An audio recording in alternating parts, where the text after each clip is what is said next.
there are two main components to the story. One, I used to make money on the side by selling the loot from storage unit auctions on Craigslist. Two, my brother spent some time in prison for almost killing a guy in a car accident while he was under the influence. Part 1 of the story takes place while my brother was in prison, and Part 2 is the weekend of his release about 6 or 7 months later. Part 1. I bought the keys to this one storage unit that had a whole bunch of cool stuff in it. We're talking a big flat-screen LED TV, back when those were still brand new, a laptop computer, and 3 vintage motorcycles. As you can imagine, I was pretty much over the moon, and after I posted the Craigslist ads and the replies started pouring in, I knew I was on track to make a ton of money. The only trouble was I didn't really have any place to keep the bikes, so much to my wife's anger, I kept one in the garage, one in the TV room, and the smaller dirt bike in the hallway of our house. The only thing that kept her off my back was the promise that they'd fetch us a lot of cash, and in the advertisement I posted on Craigslist, I promised to knock 20% off the total asking price if someone bought all the bikes together, even more if the offer came fast enough. And what do you know? It seemed to work. I got a call a few days later from a guy who was offering cash for all 3 bikes. He could also bring his own bike trailer over to transport them away, which really was the answer to my prayers. So, the guy arranges a trailer, then calls me again one evening to confirm my address. I pass on my details and he says he'll be stopping by in the morning. But during the call, every so often I had to stop giving the address so I could shush my 2-year-old who was apparently still discovering just how loud they could yell. So more than once I had to apologize and start over. The guy looking to buy the bikes seemed like a little annoyed. Like the kind of annoyed when you know someone doesn't have kids of their own. But he still said he'd be over in the morning to pick them up. The next morning comes, I've got the bike all ready to go, but 10 a.m. comes and goes and there's no sign of the buyer. 10:30 a.m. rolls around and there's still no show, so I try giving the guy a call, only to find the phone had been disconnected. He wasn't just ducking me. He didn't try to make an excuse. The phone was just straight up dead. Don't get me wrong, my little Craigslist deals went sideways all the time. People tried to haggle you down at the last minute or simply change their minds, so it wasn't like it was anything out of the ordinary. But a totally disconnected phone line. Very weird, and you can understand why that particular cancel stuck in my mind. Part 2. Like I mentioned previously, about 6 months after this little incident, my brother gets out of prison. As you can probably guess, it was a real intense time for our whole family, especially since he asked to move into my place until we could find a place to stay long term.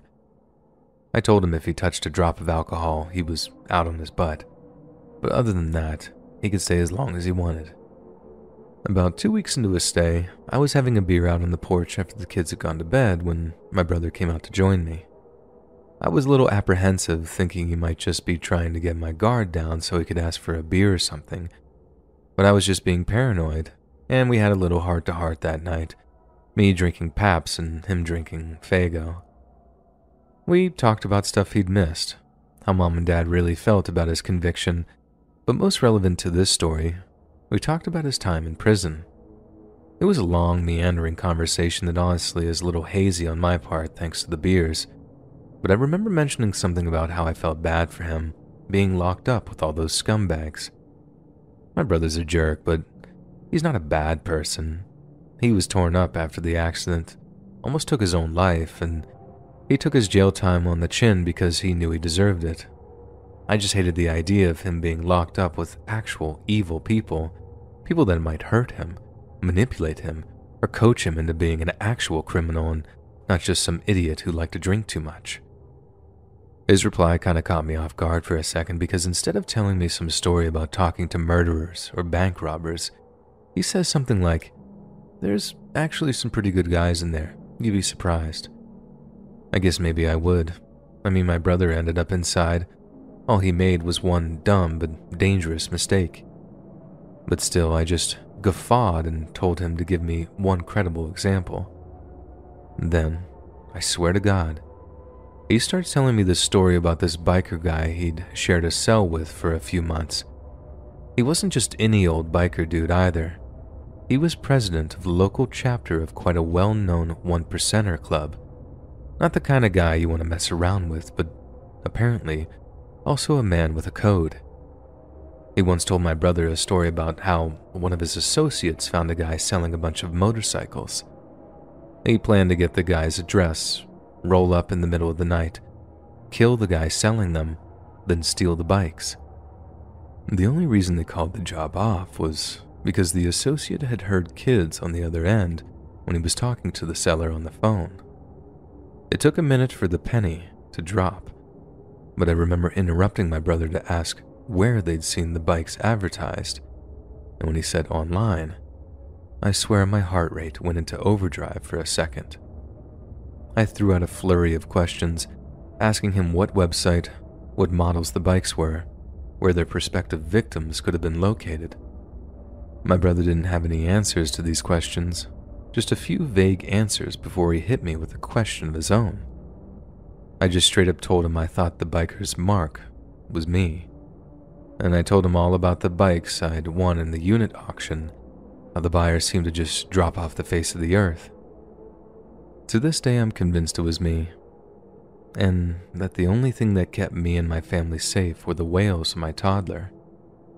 My brother doesn't seem to think that was the case and insisted that the bikers only targeted other bikers, kind of like the way the mafia only kill and rob other mafia guys.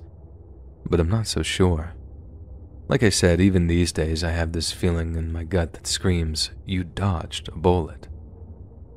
I was always told that having kids would change my life. They just didn't tell me that it had saved my life at some point too.